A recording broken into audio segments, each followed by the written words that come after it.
That work? Yes, sir. Okay. Welcome. State your names, who you represent, and your position on the proceedings. Thank you, Chairman Darby, Vice Chair Morales, Dean Craddock, distinguished representatives. My name is Todd Staples. I'm fortunate to serve as president of the Texas Oil and Gas Association.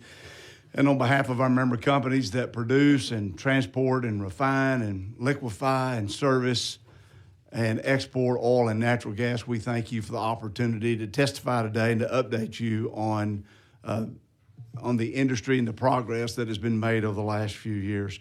I've handed some handouts have been distributed to you, highlighting some of the progress that has been made by the industry that I will be referencing as I go through the information today. But just to kind of frame the industry and to put it into perspective on the phenomenal progress that has been made by the oil and gas industry in the last few years, consider this.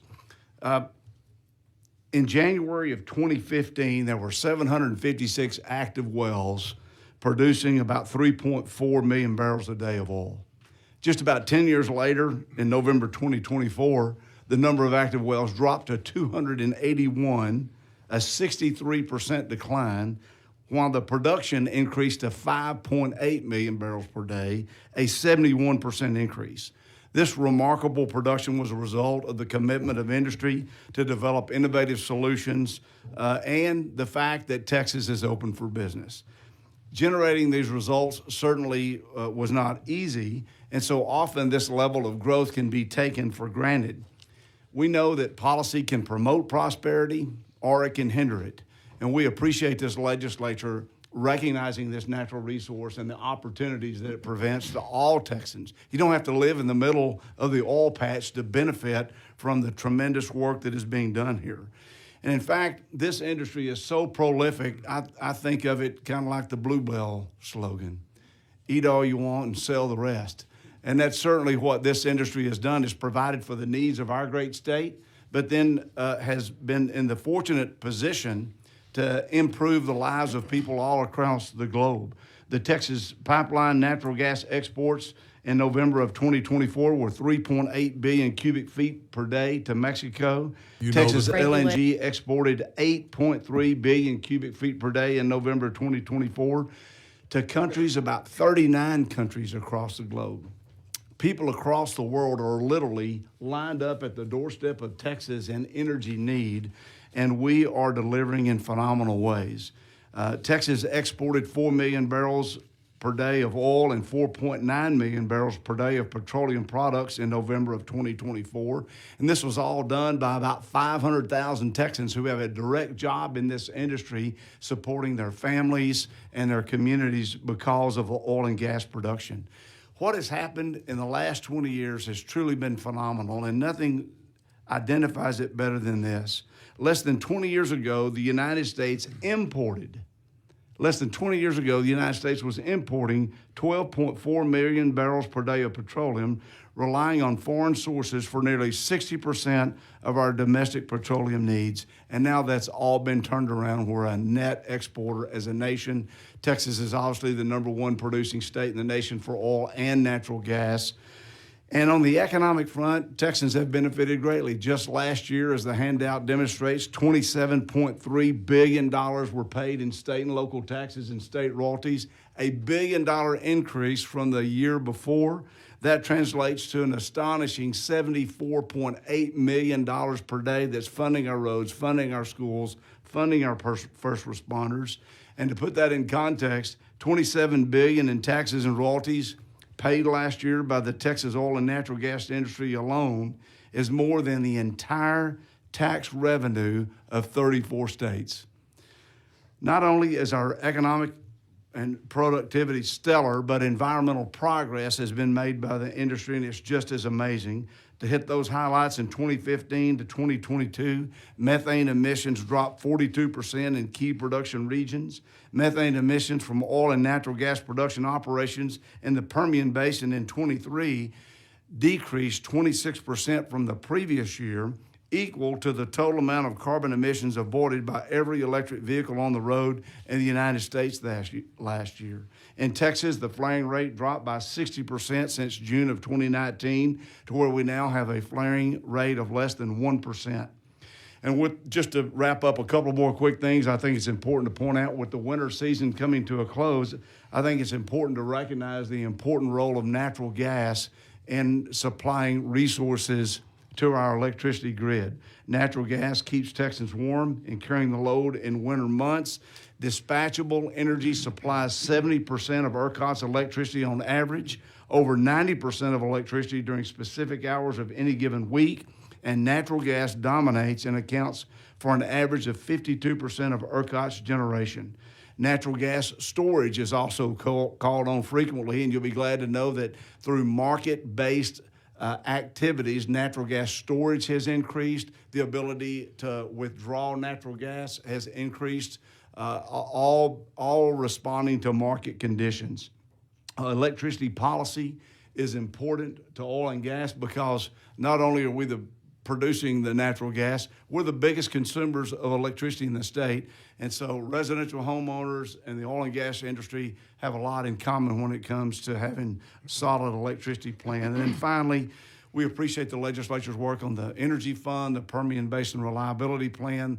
These are all efforts to make certain that this industry continues to play the critical role that it plays. And we have some priorities that are included in those handouts, but I'll wrap up the comments now and pass the mic.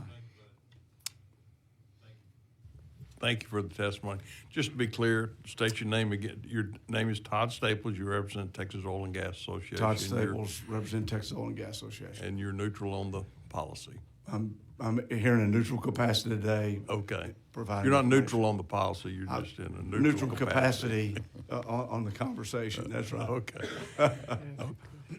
Yes. Todd, I have one question because I didn't get these numbers down.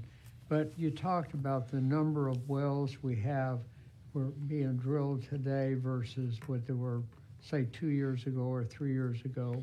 But isn't that a lot of it because you've got, instead of having 6 wells, you've got 1 well drilling through the property? That's right. You have a tremendous amount of, because of innovation and advanced technology, 1 well is producing vastly more than others did in the past, and it's producing phenomenal results, making our industry competitive globally and continuing to be the foundation of our state's economy.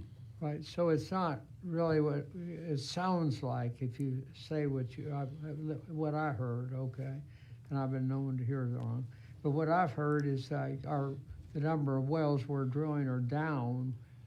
Individually they're down, but you're drilling multiple wells with one rig. Is that correct? That is correct. And the point that I was wanting to make is with a fewer number of rigs, production has increased dramatically. Right. And we're now producing significantly more than we were just a few years ago, and that's because of the innovation of the industry. Right. Thank you. Thank you. Remember, just as a reminder, unless you're dean of the Texas House, we're going to reserve all our questions to the end of the panel, okay? No, that's... I thought he might leave. No, we're not going to let him leave. Okay. Ben? Thank you, Mr. Chairman. My name is Ben Shepard. I am the president of the Permian Basin Petroleum Association, headquartered in Midland, Texas. Since 1961, we've been focused on the safe and environmentally responsible production of our natural resources, and the Permian Basin has been a prolific producer and had a number of ups and downs of a historic nature. And today, I think, as you heard Mr. Staples provide some of those data points, today the Permian Basin leads with about 80% of the Texas production and about 40% of the national production. If you include the New Mexico portion of the Permian, which we're a regional trade, we're in Texas and New Mexico, and there was some discussion about New Mexico earlier, and yes, they have a simultaneous legislative session going on right now, so that's barrel of fun. And by the way, Mr. Chairman, I am neutral with my testimony today. But if you count the New Mexico portion, we're producing over 6 billion barrels a day, and it's phenomenal what's happened to the industry. A lot of what has been talked about, and to the Dean's question, clearly, and Mr. Staples' point, we all used to follow the rig count to kind of gauge as a barometer of the health of the industry and how the industry was doing. Nowadays, it's not near as valuable of a variable because, has been discussed, we're drilling more wells with fewer rigs, and part of the reason why we're able to do that is through the horizontal drilling that we're doing nowadays. Is we're able to complete one of the things that makes the Permian Basin unique is that it has multiple layers of productive zones, and so with one vertical wellbore, you can drill a number of different horizontals and hit complete in different zones, and so that's added to the production totals in a fantastic way. I want to talk a little about some of the things that have already been mentioned by Chair Craddock of the issues we've been focused on, and some of the issues we're focused on now. We're continuing to focus on. We were certainly engaged heavily in the development of the waste management rules at the Commission during the interim. It was the first time in about 40 years that such a major overhaul was undertaken.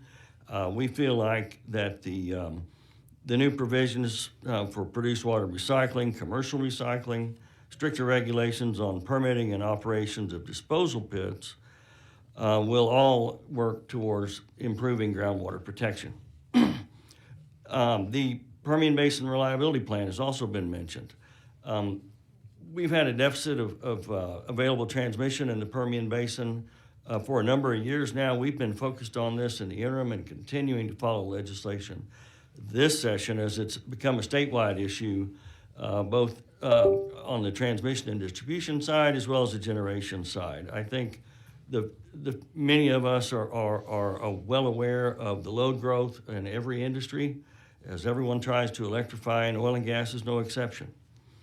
We talked a little bit about beneficial use. We're certainly tracking all the legislation being discussed right now and going to be focused on those as priorities. We're certainly going to be focused on continued development of infrastructure in the Permian Basin, whatever form that may take. Another key issue, oil field theft. If you've watched Taylor Sheridan's production of Landman, you know all about the importance of those issues, but in all seriousness, they are serious and ongoing, and we've been working with various partners to try to come up with some solutions and better protect our industry and those involved. Inactive wells, orphan wells, clearly that's a priority for us. It has been forever.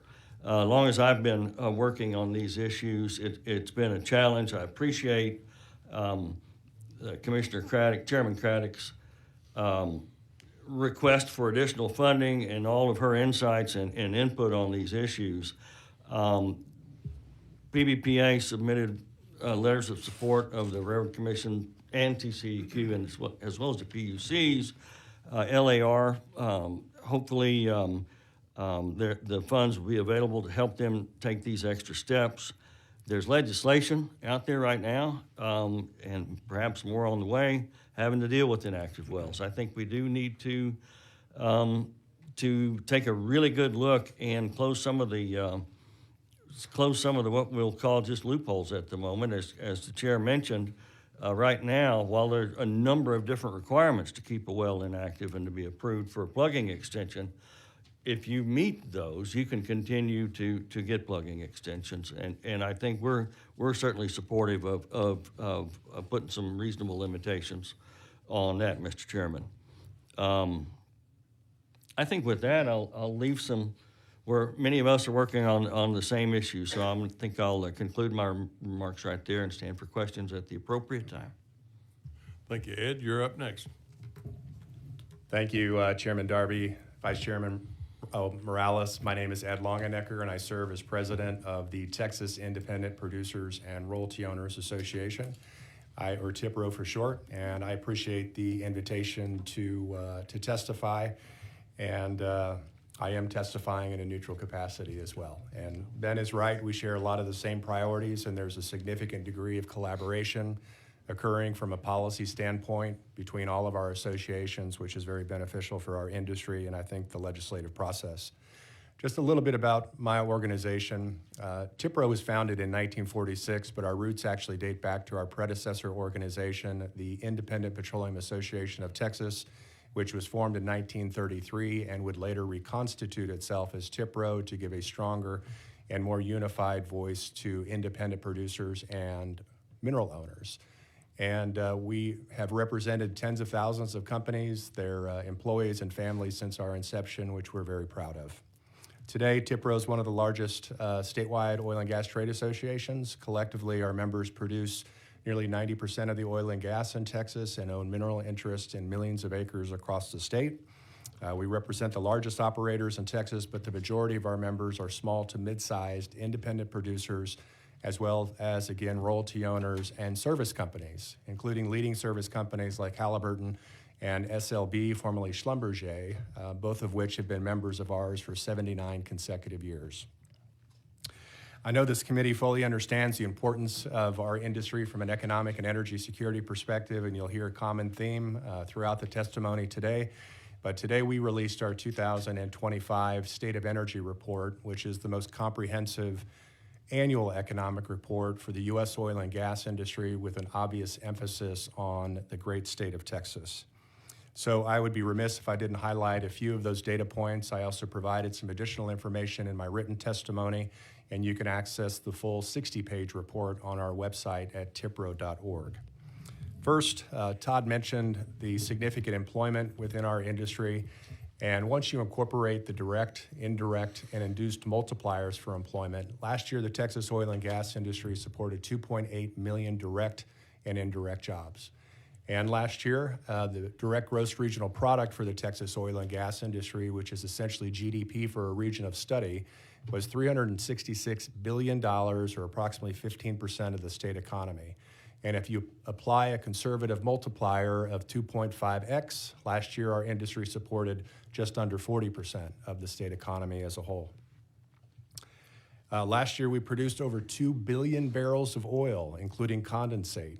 So total liquids and 12.7 trillion cubic feet of natural gas, both of which were new records.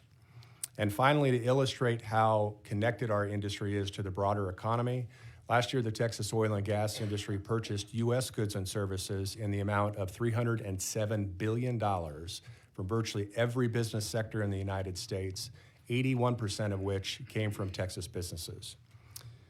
Despite a multitude of, let's just say, challenges over the past several years from a federal regulatory perspective, our industry has continued to provide immense contributions to our state and country. In my written comments, I did provide some information on some of the more impactful federal regulations that were promulgated under the previous administration and some insight on how those issues might play out in the coming months and, frankly, years, potentially. And on a related note, our new president has been very busy signing executive orders, including a number of energy-related executive orders, also in my written comments, some of which will clearly benefit our state and industry, including expediting permits for energy-related infrastructure.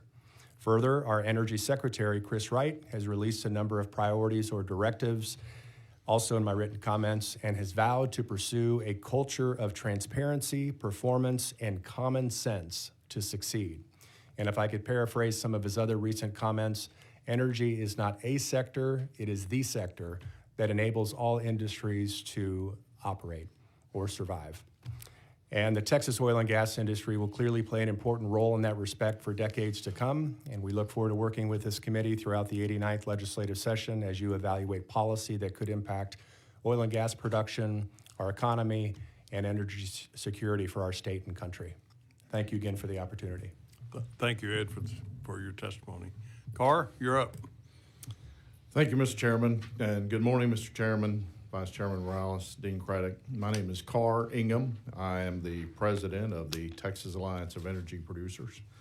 And I suppose I'd be neutral today, but my non-neutrality tends to come out at times. But I appreciate the invitation to testify today, and it's an honor to get the invite. The Texas Alliance of Energy Producers is a statewide upstream oil and gas trade association. So unlike Texas Oil and Gas Association, who very effectively represents all segments of the industry, upstream, midstream, and downstream, we are an upstream focused organization. So our members and who we represent are people in the business of operating and producing crude oil and natural gas wells, oil and gas service companies, and drilling companies. And then, of course, we've got a host of affiliated industries that are somehow involved with them and do business with them. The Alliance is a statewide organization, has only been around since 2000, but we are the result of a merger between two long-tenured regional groups before that. As you know, the North Texas Oil and Gas Association, which was headquartered in Wichita Falls, and the West Central Texas Oil and Gas Association, which was in Abilene. So went statewide in 2000. We now have members in all four corners of the state and everywhere in between, and we represent those companies and that production. Our representation is, I think most of you know, we, somewhat like TIPRO, our legacy of representation and advocacy has historically centered around smaller to private independent oil and gas companies. We are proud, and I mean very proud, to represent the largest companies doing business in Texas whose names everybody knows. Hopefully they're proud members of ours, and we are pleased and honored to get to work alongside them in terms of what they do, the great things they do in the great state of Texas. But as I often say, we represent great, sophisticated, long-term, smaller to private independent oil and gas companies who are simply fantastic at what they do. And for the most part, nobody's ever heard their name before. But there are hundreds and hundreds of them in Texas. And again, they're great at what they do. And we are passionate about our representation of these companies. And we are fierce in our defense of these companies and what they do and the wells that they operate. I think most of you know that while the focus is on drilling great big wells in the Permian, both crude oil and natural gas, most of the wells in Texas are not great big wells. They're anywhere from tiny, tiny little wells to somewhat larger wells. 80% plus, depending on where you draw the dividing line of wells in Texas, would be considered low volume wells, both crude oil and natural gas. The high majority of those would meet the federal stripper well definition, which is 15 barrels a day or less of crude oil, 90 MCF a day or less of natural gas. And the high majority of those are great lot smaller than that yet. An astounding 35 or 36% of all the crude oil wells in Texas are producing 0 to 1 BOE a day. That's a number that I hadn't looked at until fairly recently, but it's, again, astounding and representative of what the industry looks like across the state. So, of course, the Permian is the big dog on the block, and it has really flexed its muscle in recent years, in the last 15 years or so in particular. But again, the rest of these wells are active and operational everywhere else in the state. The last time I looked, which was a year or two ago, of the state's 254 counties, some measurable, reportable volume of crude oil and or natural gas is produced in nearly 85% of those. Crude oil and natural gas is everywhere. And along with these smaller companies and along with the small, low-volume wells that they represent come beneficial economic activity, not just to the state, but to the regions in which they operate. Because along with every one of those comes a company that's operating in those company payrolls, the contractors that they hire to manage those wells and keep them running, payments that are made to royalty owners and working interest owners, ad valorem taxes that are paid on that production and the reserves that they represent, and of course, state severance taxes. And so when we consider policies that may threaten these companies or a large chunk of these low volume wells, we just try to make sure that everyone knows what we're talking about in terms of the numbers of these wells that are at risk. And it's not difficult to see how they're at risk. They're not generating enough revenue to take on a significant compliance cost of one regulation or another, be it state or federal. So it wouldn't take very much. There's not very much wiggle room in that revenue to keep that well afloat. And when it becomes uneconomic, The company may or may not be in jeopardy, but they're going to shut down an uneconomic well that is costing more than the revenue that's coming off of that well. So we're mindful of this, want to make sure that everybody we're talking to here is mindful of this as well.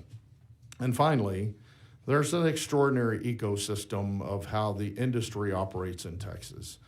Big companies drill big wells, and they throw a lot of production into the marketplace. As you all know, production from all wells, virtually all wells, declines over time, and it never produces as much after its first day in operation. So once they've declined to a certain level, they will sell those off to another company whose business model it is to effectively operate those wells, until a great many of these wells that have been around for literally decades in many cases end up in the hands of smaller independent operators whose business model it is to operate low volume wells, maintain those wells, shepherd them through the end of their useful life, which again may be decades and decades and decades.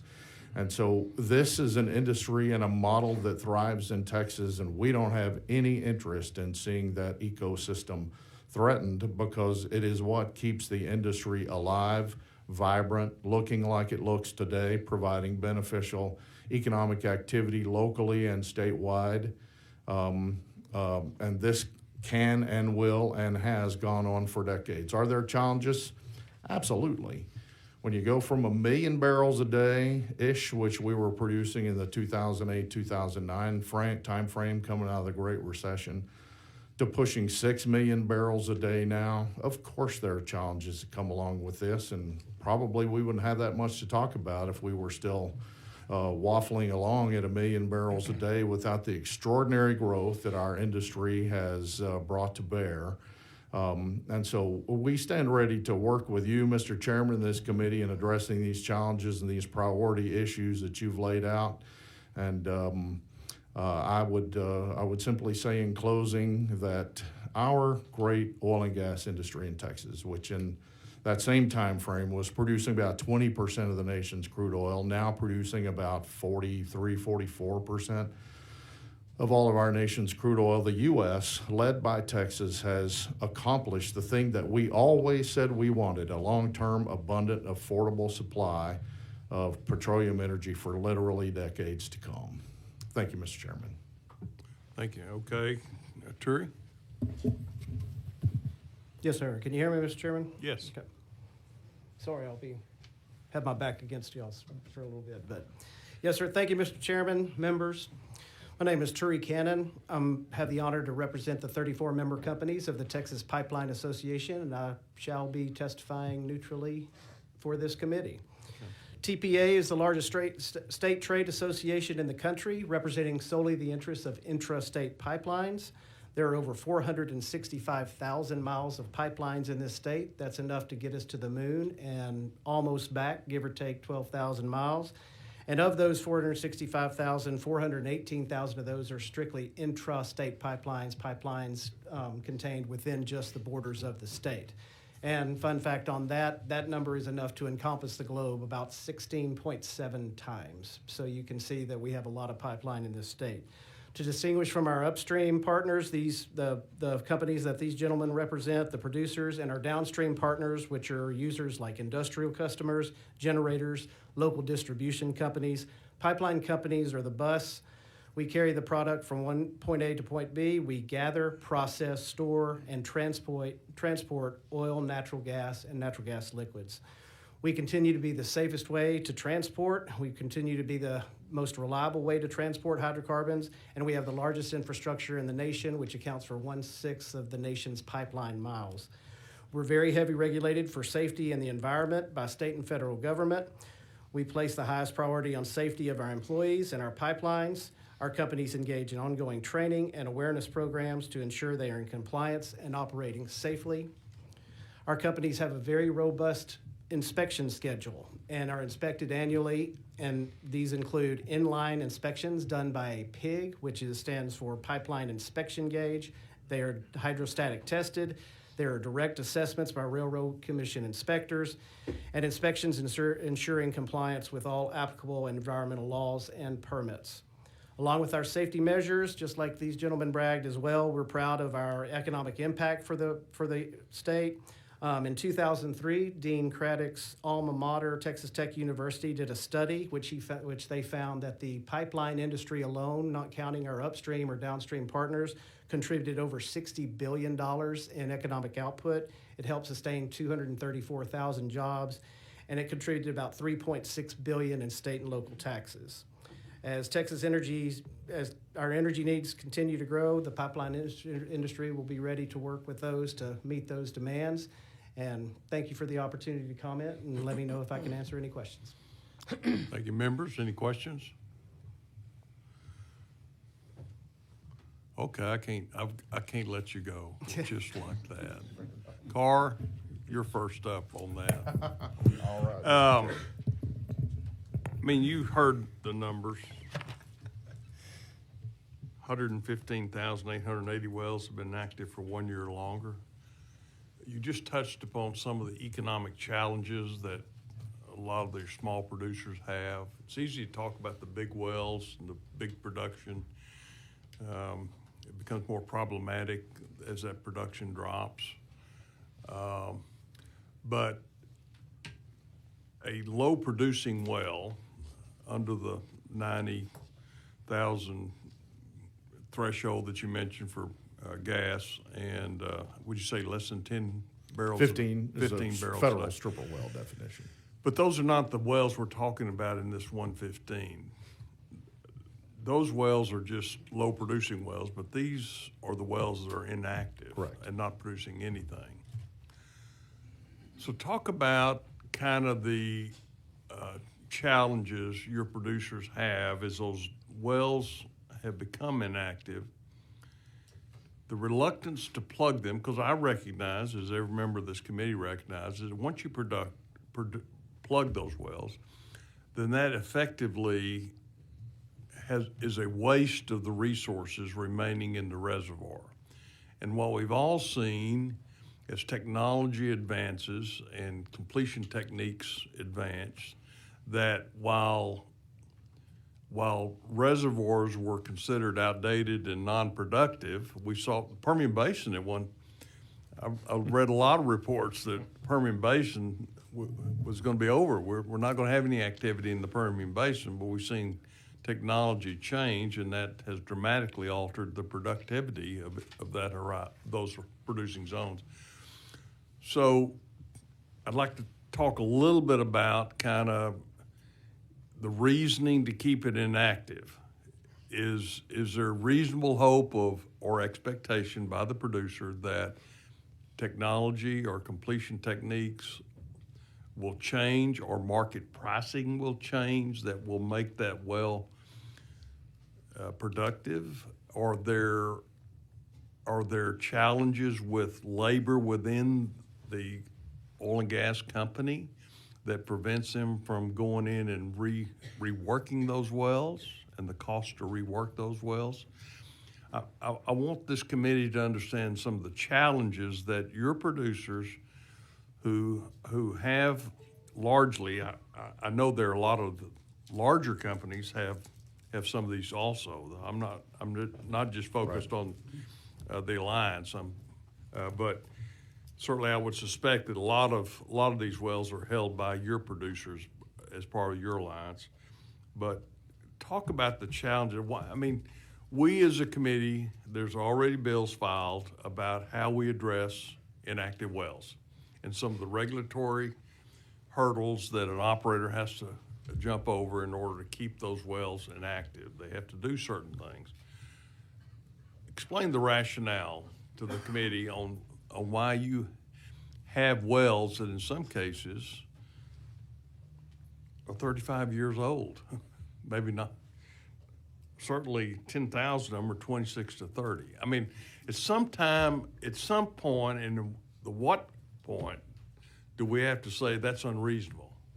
It no longer, the reasoning to keep it inactive is no longer viable. That wellbore continues to deteriorate. The piping in the wellbore continues to deteriorate. And as it deteriorates, it causes the expense of plugging that well to go up and up, and the prospect of contamination of other horizons, including groundwater, remain a problem. So this is what this committee is going to be struggling with. So help us understand what's really the rationale to keep these wells in an inactive status for a period of time. Much of that phenomenon that you just went through, Mr. Chairman, I scarcely could have said it better myself. Inactive wells on the inventories of active operators that are responsible operators and have done what has been required of them with the state on these wells, which is to say when they're inactive for a certain period of time, certain things have to be done. And these companies have followed those rules, and they've also been, I think for the most part, been plugging their 10% of their plugging or returning to service. These are, as you just implied. The two dispositions for an inactive well, other than just leaving it inactive, is either plugging it or returning it to service. And so these responsible operators have been following that plan and doing that. But again, as more wells have been drilled, this inactive number has gone up. The active number's actually gone down even as we produce more, but the inactive number's gone up. And so we've been heavily engaged in this process since we started talking about this legislation a couple of months back or whenever it was, and getting feedback from these operators on what their story is. And many of them are companies whose names you would recognize as great independent operators in different parts of Texas. And the answers we got are, number one, they purchased a well package that had a fair number of those wells in them. And they decided that it made sense under the rules of the day to purchase that package of wells and produce what they could and then deal with that inventory of inactive wells. But operators may have inactive wells for any number of reasons. It may just be lousy gas pricing, which we've had for a long time now. And in fact, that's been a long cycle. And a lot of our operators expect that to change. And it's kind of in the process of changing now. Thank goodness gas prices are vastly better today than they were even a year ago, 6 months ago. So that's one reason. As gas prices come up, we'll have a lot of wells return to service.